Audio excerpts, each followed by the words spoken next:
Paano kung may nilalang sa kabubatan ng Cagayan na kalahating tao, kalahating baboy ramo? Pinamumunuan ba nito ang mga nilalang ng dilim at inuutusan ang motob, awok, at kiwig?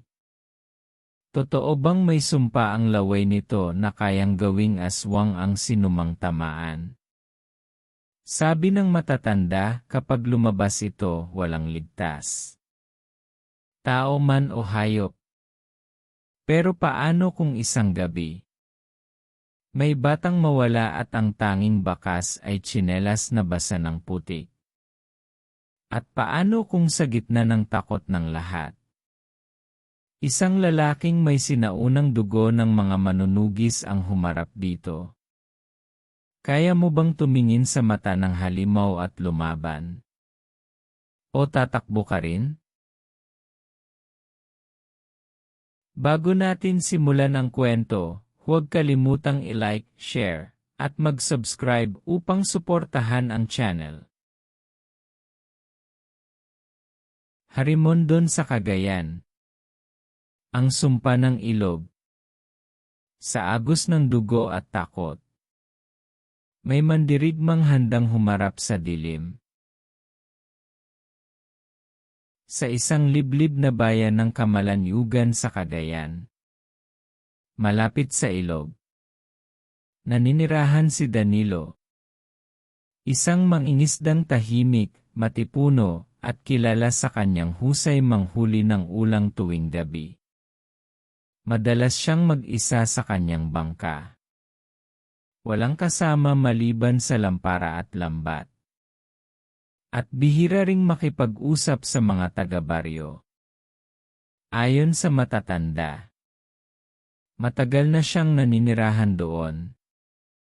Ngunit walang nakakaalam kung saan siya talaga nagmula.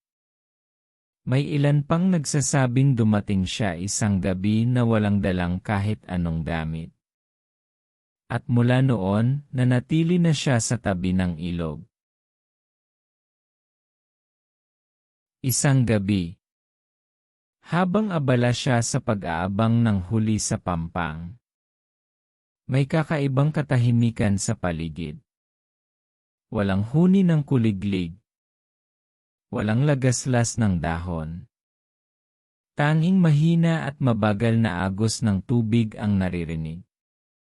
Biglang, mula sa kailaliman ng kabubatan, sumabay ang isang kakaibang iyak na parabang baboy ramo.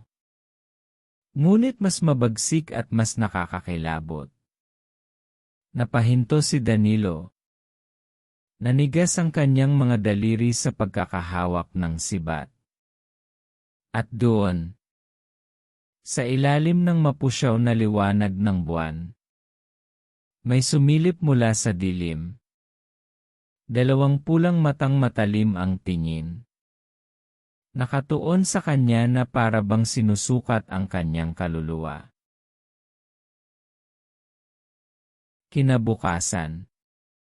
Kumalat sa baryo ang balita na nawawala ang isang batang lalaki. Natagpuan ang kanyang tsinelas malapit sa gubat. Basang-basa at may bahid ng putik na tila kinaladkad papasok sa pusod ng kakahuyan.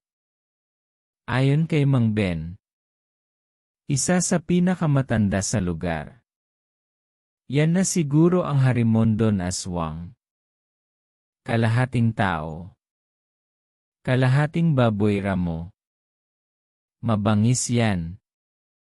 At kumakain ng laman ng tao.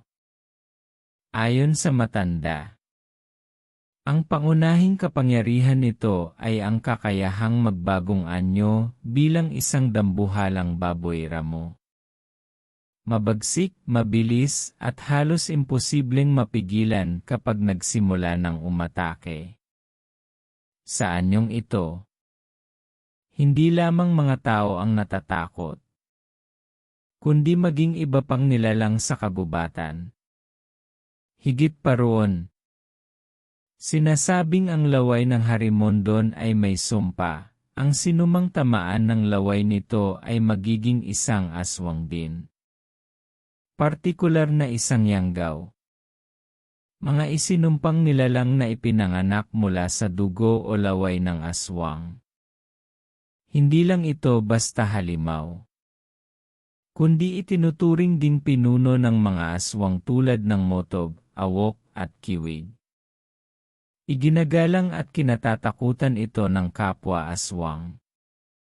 Dahil sa kakayahan nitong pamunuan at utusan ang mga nilalang na iyon. Kaya nitong magpatawag ng hukbo para manghuli o maghasik ng lagim sa kahit anong lugar na nais nito. May ilan pang nakapagsabi na nakarinig sila ng kakaibang ungol noong gabi ring iyon. Kasabay ng biglang pagdilim ng buong baryo nang sabay-sabay mamatay ang mga ilaw sa kalsada.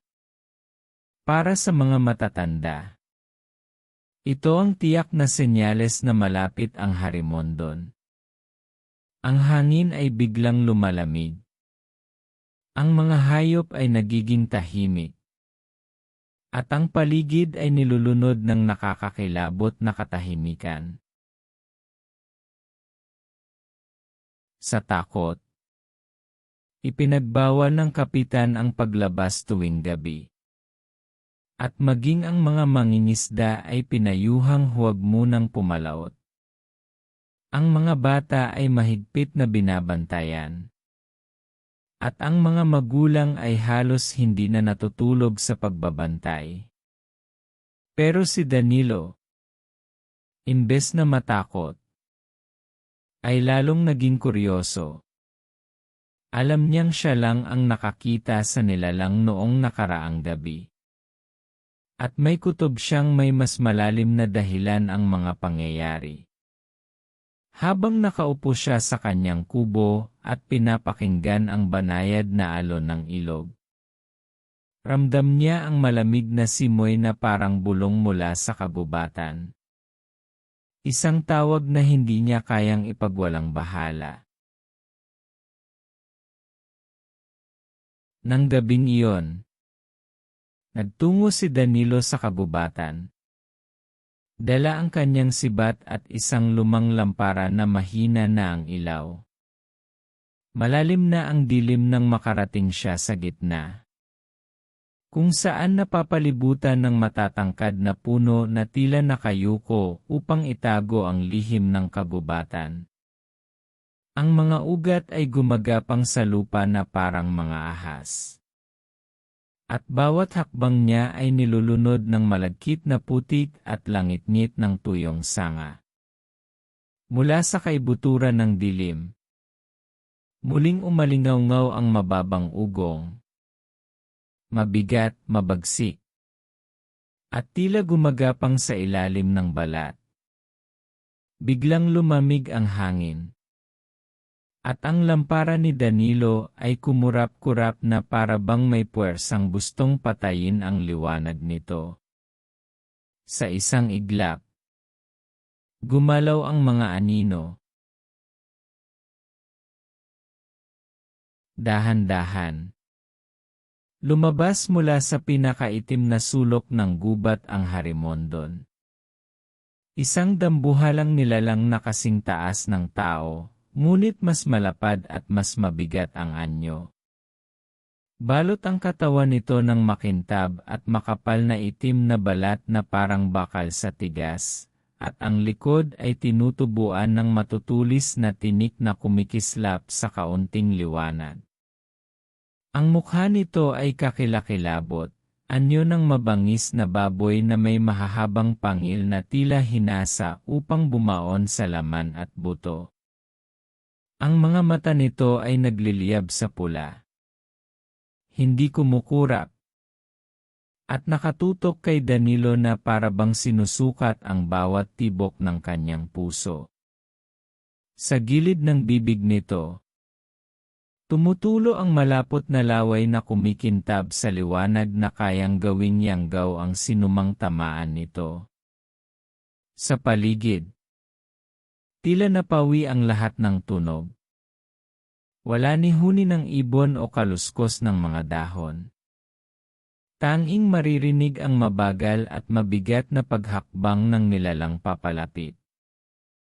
At ang pag-ikot ng malamig na hangin na dala ang amoy ng dugo at basang lupa. Ang harimondon ay hindi basta-basta sumalakay. Para itong multo ng kagubatan na marunong maghintay ng tamang oras upang umatake. Sa gabing iyon, tahimik itong umikot sa paligid ni Danilo. Mabagal ngunit tiyak ang bawat hakbang.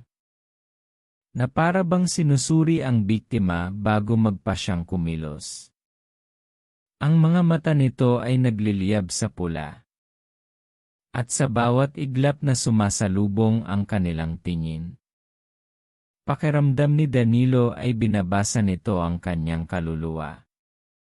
Sa gilid ng bibig ng halimaw, tumutulo ang malapot at maitim na laway. Bumabagsak sa lupa. Sa katahimikan ng gabi, naririnig ni Danilo ang mabagal na paghinga ng harimondon. Mabigat. Parang bulong ng galit na hangin. Sa likod nito, parang gumagalaw ang mga anino. Mga hugis na maliliit na baboy ramo. Ngunit mas mabangis. Mas mabilis. Ang mga kiwig.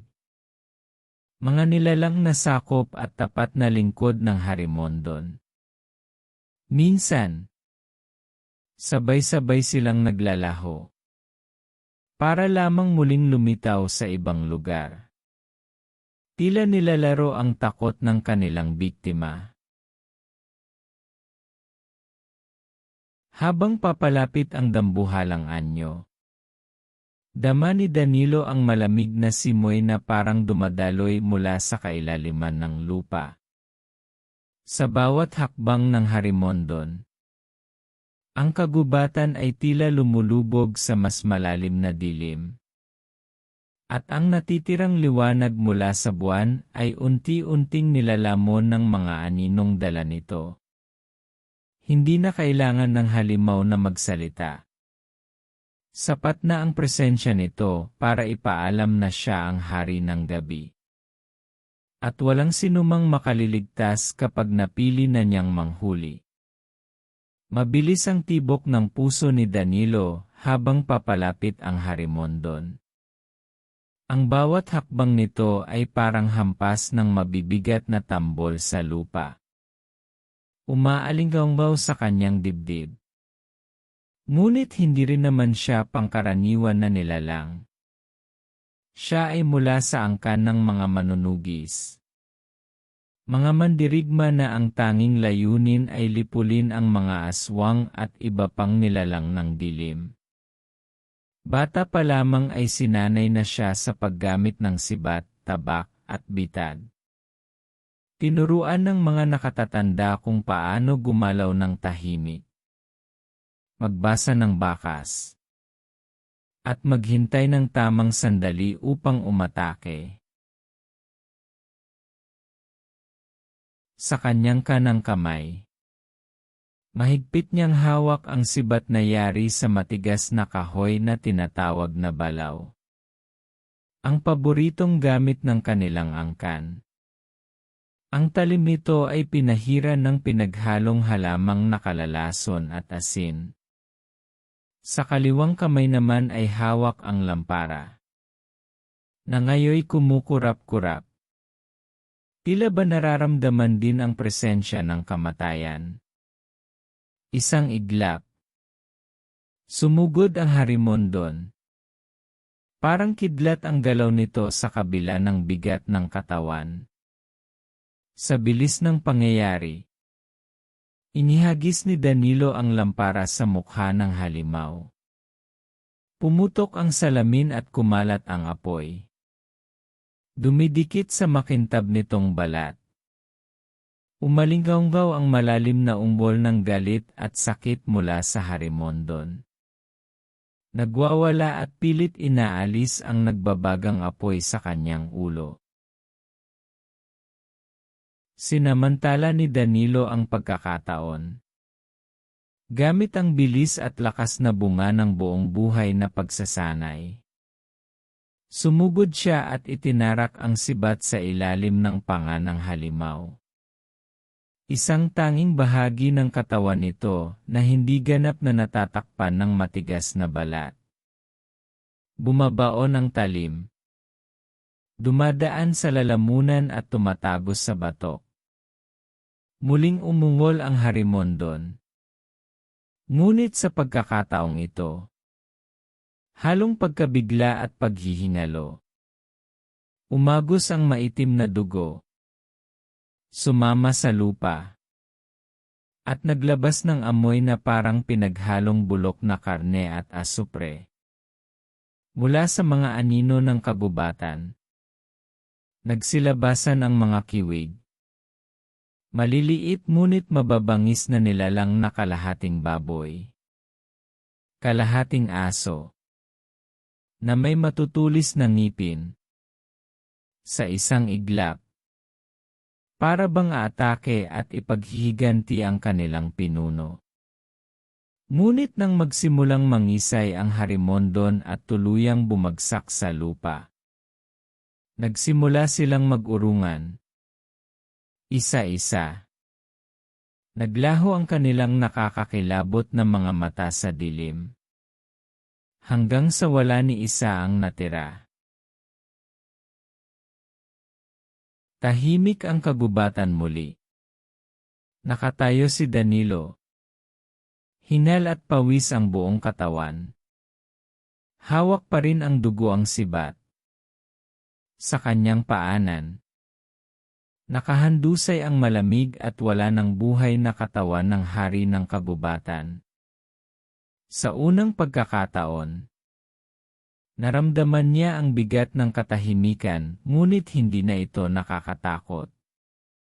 Kundi kalmado na hudyat na natapos ang isang matagal ng takot ng baryo.